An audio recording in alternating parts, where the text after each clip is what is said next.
आप देख रहे हैं इंडिया टाउन न्यूज, भारत की बात। छत्तीसगढ़ के राजनांदगांव जिले का मामला, जहां नाबालिग बच्ची से पहले बलात्कार हुआ, फिर उसका निजी अस्पताल में प्रसव और उसके बाद उसके नवजात बच्चे का सौदा। इस मामले में बीते दिनों हमने आपको विस्तार से बताया था कि मामले में किसकी कितनी बड़ी भूमिका है और अब तक 5 लोगों की गिरफ्तारी हो चुकी है और पुलिस का दावा है कि जल्द ही अन्य लोगों को भी पकड़ लिया जाएगा। नमस्कार, आप देखना शुरू कर चुके हैं इंडिया टाउन न्यूज भारत की बात और मैं हूं आपके साथ सुधीर मिश्रा। चलिए खोलते हैं पर्दे।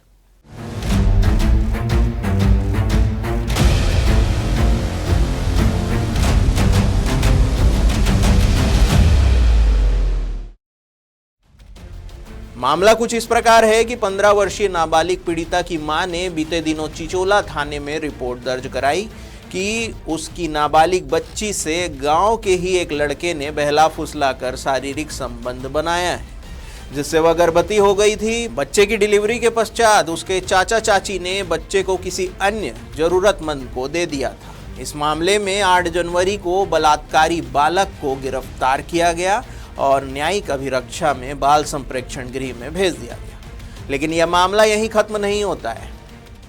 इस मामले की पहली कड़ी थी बलात्कार, जिसका आरोपी जेल जा चुका है, और दूसरी कड़ी थी राजनांदगांव डायग्नोस्टिक सेंटर, जहां नाबालिग युवती का सोनोग्राफी हुआ था। हालांकि इस मामले में स्वास्थ्य विभाग का कहना था कि उन्हें जानकारी नहीं दी गई, लेकिन इंडिया टाउन न्यूज जब इस मामले के तह तक पहुंची तो पाया कि आरडीसी के संचालक ने उसी तारीख को ऑनलाइन सब कुछ अपडेट कर दिया था। आइए सुनिए क्या कहते हैं doctor Phulendra Uikey. Rajnandgaon diagnostic centre के डॉक्टर फुलेंद्र उइके हमारे साथ हैं। डॉक्टर साहब, बीते दिनों से एक बड़ा मामला चल रहा है, एक नाबालिग बच्ची के प्रसव का। उसमें सीधा आरोप आप पर यह है कि सबसे पहले सोनोग्राफी आपके यहाँ हुई और मेमो आपने भेजा नहीं। भेजा, ये लिखा हुआ है इसमें, उसकी डिटेल भी है हमारे पास। इसमें जानकारी है। मरीज की पर्ची रिसेप्शन में किस दिन में आई थी वो भी आपकी जानकारी में नहीं होगा, पर मैं बता देता हूँ। ये जानकारी आई थी 11/9/2025 को। अच्छा, ठीक है। 11/9/25 को एक फॉर्म भरा जाता है पीसीपीएनडीटी के एक्ट के तहत।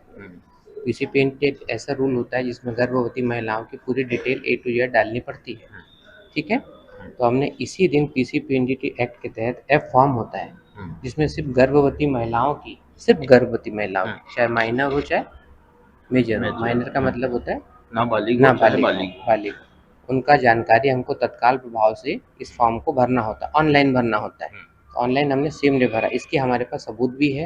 मैडम को हमने कॉपी भी दी है, एसपी मैडम को भी दी है, एडिशनल एसपी सर को भी दी है।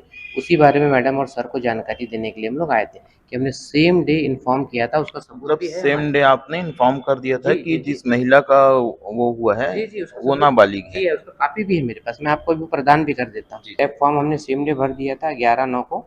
सेम डे हमने सीएमएचओ कार्यालय में इसको जानकारी ऑनलाइन के थ्रू डाल दी, सेम डे। दूसरा मामले में लेकिन सीएमएचओ साहब का कहना है कि आपने जानकारी नहीं दी। तो हम तो आपको सबूत दे रहे हैं ना सर, हमारे पास तो है, इसकी कॉपी है। 11/9 को भी जमा हुई, जो कि ऑनलाइन जमा होती है। एक ऑफलाइन होती है जो पूरे महीने भर की गर्भवती महिलाओं की जो रिपोर्ट्स होती है उसको भी डालना पड़ता है। और उसकी जो रिपोर्ट होती है, चूंकि रिपोर्ट माइनर थी रिपोर्ट, इसलिए मैंने माइनर को नहीं दी। उसमें लिखा हुआ है, हमने चाचा चाची को रिपोर्ट दी, उनको रिपोर्ट बताई और वो रिपोर्ट के आधार पे हमने उस जानकारी को सर को, मतलब सीएमएचओ कार्यालय में पोर्टल के द्वारा दे दी थी। पीसीपीएनडीटी एक्ट के तहत सारे नियमों का पालन किया गया। पुलिस सूत्रों से मिली जानकारी के अनुसार इस मामले में गंभीर बात यह है कि नाबालिग बच्ची का प्रसव मेडिकल कॉलेज में पदस्थ डॉक्टर रंगारी ने कराया, वो भी निजी अस्पताल में जाकर। प्रसव के बाद 9 सितंबर को नवजात बच्चे को राजनांदगांव के कुमुद हॉस्पिटल में भर्ती कराया गया। लेकिन अब यहां से खेल शुरू होता है, असल खेल। कुमुद हॉस्पिटल में बच्चे को भर्ती कराया, जबकि NICU कृष्णा हॉस्पिटल में भी है। इस वक्त मैं मौजूद हूँ कृष्णा हॉस्पिटल के सामने। ये वही अस्पताल है जहाँ 8 दिसंबर को एक 15 साल की नाबालिग युवती का प्रसव कराया गया था और पुलिस और प्रशासन को किसी भी प्रकार की कोई जानकारी नहीं दी गई थी। इस मामले की तह तक हर खबर हम आपको इंडिया टाउन न्यूज में पहले भी दिखा चुके हैं। बच्चे के प्रसव से लेकर उसका सौदा किए जाने तक जितने भी पड़ते हैं वो सब आपके सामने हम लेकर आएंगे। इस मामले में पुलिस प्रशासन का स्पष्ट कहना है कि मामले की जानकारी नहीं देने वाला भी आरोपी कहा जाएगा और उन पर भी कार्रवाई होगी। पुलिस विभाग का सीधा कहना है कि कोई भी बचेगा नहीं। सर, नाबालिग बच्ची के प्रसव का जो मामला है, इसमें अब तक कितने लोग गिरफ्तार हो चुके हैं, कितने लोगों की और गिरफ्तारी की जा सकती है, ये दो सवाल।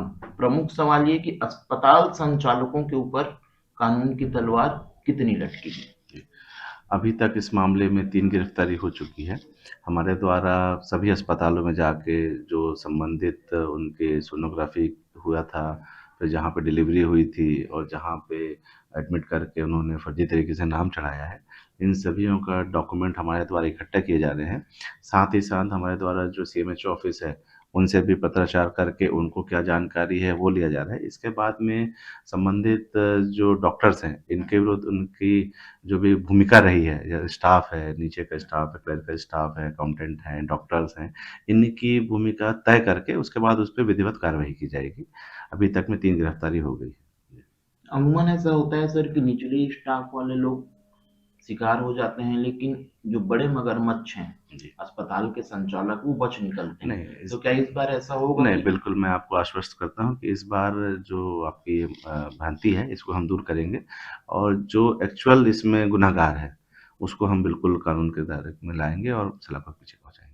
सूत्रों के हवाले से जानकारी है कि इस मामले का असल मास्टरमाइंड है डॉक्टर विजय राज नागवंशी, जो कृष्णा हॉस्पिटल और कुमुद मेमोरियल हॉस्पिटल में आरएमओ के रूप में कार्यरत था। उसी के कहने पर दीपिका यादव, सैमुअल धोके और गेसु देवांगन ने जन्म प्रमाण पत्र बनवाने में सहयोग किया और उसी के कहने पर कृष्णा हॉस्पिटल में नाबालिग का प्रसव भी हुआ, लेकिन इस बात की जानकारी अस्पताल संचालकों को ना हो, ऐसा संभव ही नहीं है।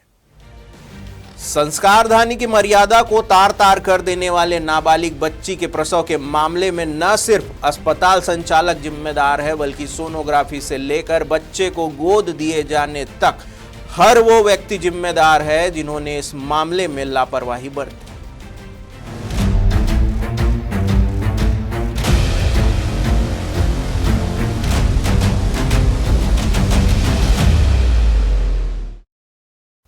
देर से ही सही, लेकिन मामले की सभी परतें अब खुलने लगी है। कुछ लोगों की गिरफ्तारी हो चुकी है और अन्य लोगों की तलाश लगातार जारी है और मामले में बाकियों से भी पूछताछ भी जारी है। उम्मीद है कि मामले से जुड़े अस्पताल संचालकों को भी जल्द से जल्द गिरफ्तार किया जाएगा।